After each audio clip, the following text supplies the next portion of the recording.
8, 7, 7, 6, 5, 4, 3, 2, 1. Oh, boom! 1 and 2. Party moving in 30 minutes. Is it that long? They mad, they high. Looking the bad, just better than having some heart. Yep, BLM. Okay, look now, look how they running. They beating white people down just to show us what's coming, or to show us we nothing, or to show us we only welcome us singing or balling. You shut up and dribble.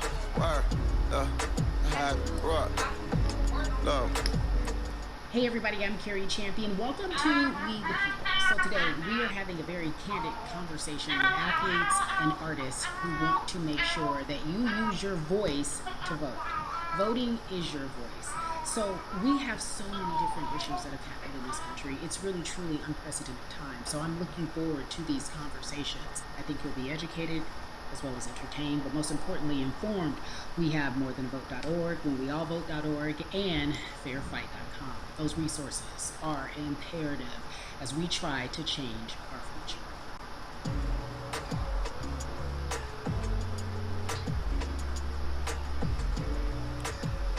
Yeah, la. There's no way that we can talk about hip-hop, or even the fact that we want to talk about activism, black voter suppression, without bringing in this guy straight from Port Arthur, Texas. We are talking about Bun B. He is an activist, a scholar, and an all-around gentleman. Thank you so much for spending some time with us. Bun, I don't want to start heavy, but I guess I have to, because that's where we are in the world today. It's heavy as hell.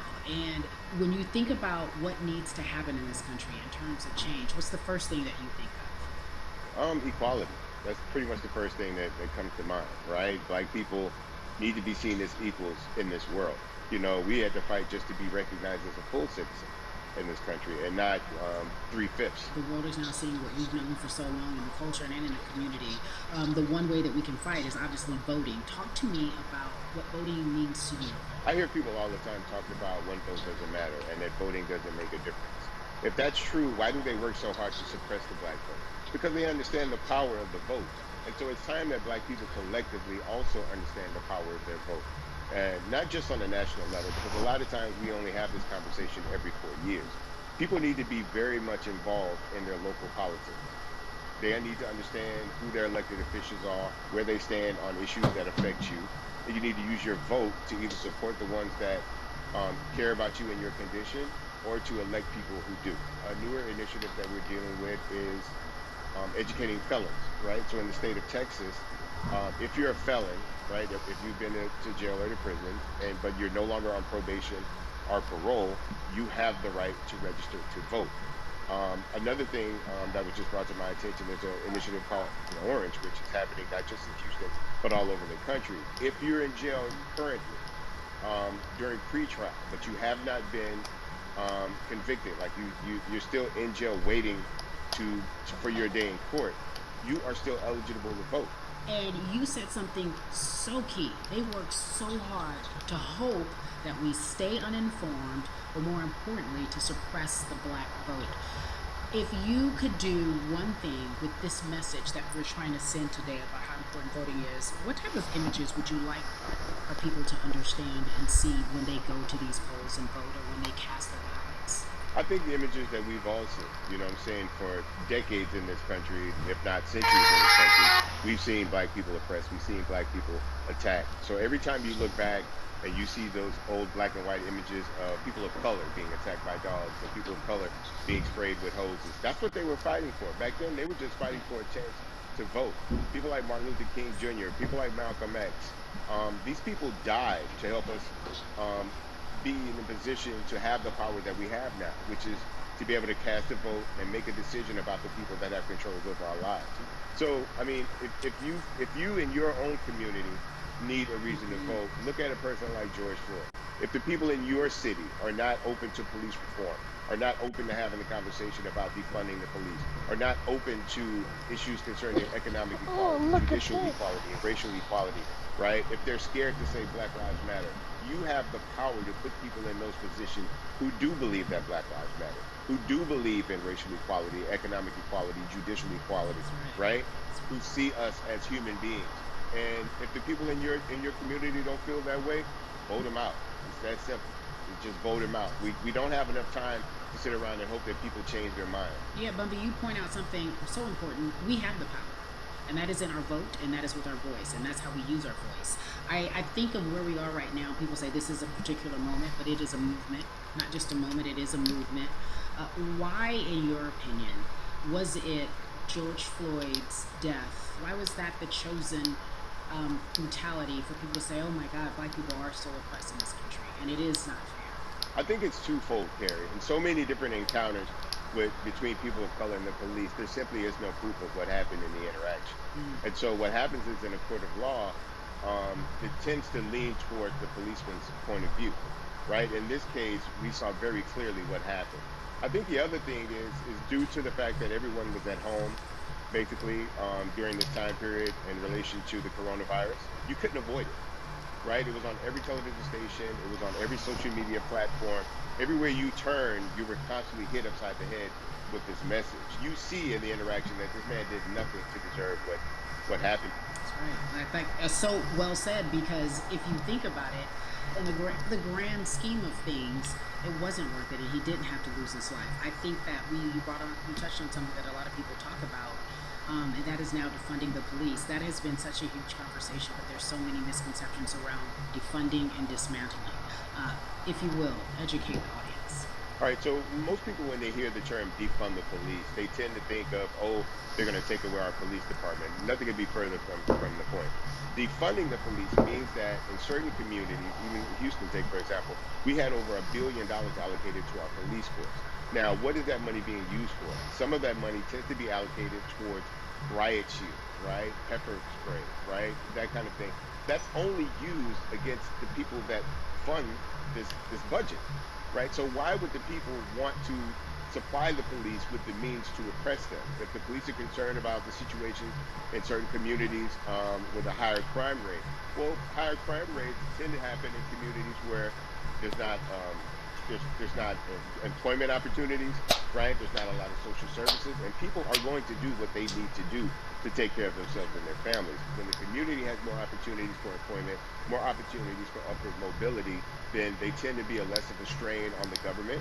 They tend to have a lower crime rate, and because of that, you will have less need for the police in those communities. You are passionate about so many different things in terms of making sure that we are holding our leaders accountable. Talk to me about some of the other projects that you're on. Well, right now, obviously, being a part of More Than a Vote is essential. We're dealing with primaries in this country right now, and we just want to educate people. We want to inform people because people are tired, they're angry, they're concerned, and they want information and they want action. And so we want to make sure that we give them the right information and lead them in the right direction. And we thank the people that do not look like us for standing with us right now, because it's very important that people who aren't black be involved, because if black people could have gotten rid of racism, we would have done it hundreds of years ago. And so I'm trying to use my voice and my platform just to let people know that if they feel like I do, there's a number of places they can go to enact change in their community. People need to know about how their city council runs. They need to know that they have the ability to speak when city council meets, to let them know that that's not the way that they feel their city needs to be run. Those are not the places that they feel the money of their community needs to be allocated. And Bubby, even a step further, they can run for office in their local community. They can run for positions. Like, people act like they leave it up to somebody else. If you're upset, it's not hard to get on the school board. It's not hard to be a part of the city council. It really isn't. And depending on how small your town is, you could be a mayor. It's the power is with the people, and we need to just know that that's happening. Absolutely, and it's always been with the people. You know, if you look at Trayvon Martin's mother, Sabrina Fulton, right? She felt that there was a system of racism and a system of oppression that led to her son's death. And so what did she do? She ran for city council, and she was elected city council. Our own former president, 44, Barack Obama, right, started in the community as an activist, ran for an elected position, became senator, ran for another elected position, and became president of the United States. So don't think that you can't make a difference. You know what I'm saying? You don't need a lot of money. You don't need a lot of power. Your voice is enough to make a difference. Amen. I feel like I need to go out and run for something. You gave me a rousing speech there, sir. I'd be remiss if I didn't ask you this. When I talk to my brothers, I have to ask you, as a black man, how are you doing? Are you okay? I'm good. I'm good. I have a very strong relationship with God, so prayer definitely works for me.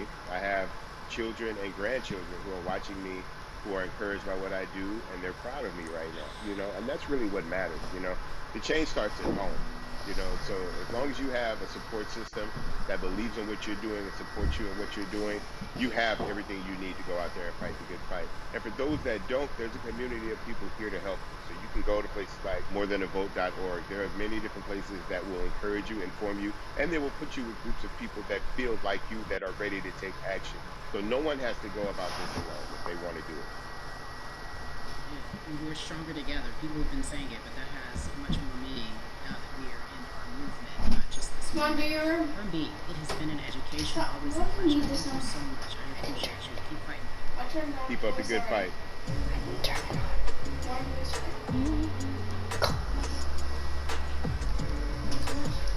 Yeah, la la. So our next guest, I have to admit, I'm a fan, but there are so many different people that we could talk to, and I thought it was so imperative that we speak with her. You know her as Molly on the huge, successful show Insecure, HBO's Insecure. She also has a comedy special highlighting her Nigerian roots, and she's an amazing podcaster. Let's welcome in Yvonne. You have such a beautiful way of making things funny, giving us our medicine with some community, right? The humor and the healing. You bring all of that to your space. And right now, as you look across this country and how everyone is so broken and so upset, if it's not social injustice, it's the pandemic, it's depression, it's unemployment, the list goes on and on. How are you doing, quite frankly? I'm rediscovering self in a way that is hard but necessary, that will lead to ultimate joy. I know it sounds like a lot, but no, I think I personally think that God put all of us on a global timeout. Like we just, America hasn't done as good as other people when it comes to timeouts, because everyone else is out playing at recess, and we're still in the principal's office hoping and wishing we can come out. But I think that if we settle into the timeout and really learn the lesson that we're supposed to learn from this season, I think we'll emerge better. We'll learn how to play well with others in more ways than one. And so personally for me, I'm taking this time to learn me in a new way. I feel like I'm being ushered into a new season, and I'm getting still, because sometimes the busy confounds the work that we're supposed to actually be doing. We're busy doing other stuff, but we got work that we need to do on the inside. And I'm leaning into it. I'm like, dang, I thought I was gonna be able to rest like everybody else. And this guy's like, nah, we got work to do. You know what? And I think that's what everybody is saying about 2020. It's demanding that we be better. And you said it's a global timeout. What do you mean by that? Yeah, it's like everyone sit down, be humble, to quote the great prophet Kendrick Lamar. But like, no, seriously, sit down and let's reevaluate some things. Let us unearth and shake up the things that we have been trying to hide within ourselves, within our nation. I think America is going through an unraveling right now, a much needed, a much necessary one, and I think all eyes on us, right? There is no, oh, I was on the subway for an hour, so I didn't miss that thing that happened. No, everybody was home. Everybody, was watching when George Floyd died, and everybody, no one could hide it. Everyone was watching when Amy Cooper called the cops. Like, this is a time where it's like, oh, we can't pretend it away. We can't excuse it away. No, no, no, no, no. It's a global timeout. Sit down, watch, and let's learn. And globally, it's like, hey, we were going business as usual, but it ain't usual no more. Like that's old. Anytime change occurs, it's very uncomfortable. And so right now we're sitting with we're getting we're getting comfortable with the uncomfortable. The thing is, we've been comfortable with being uncomfortable, because that to me explains just the existence for whatever we want to do, how we break into our careers, how we live our lives, how we find ourselves one of the few or one of the first. And that's a lonely road. When you look and you talk about this global timeout, everybody had to pay attention to Amy Cooper. Everyone had to pay attention to George Floyd. How is that helping us as a people, as a country, during our global timeout? I think, well, one, we're not minorities, Carrie. You already know it. It's like these labels that they put on us. It's like the same way of saying like black on black violence. Also, there's no white on white violence. It's branding, Yeah, right. right? It's all branding. You're right. It's like white people kill white people every single day. So no, there is no black on black violence. And if you say black on black violence, well, then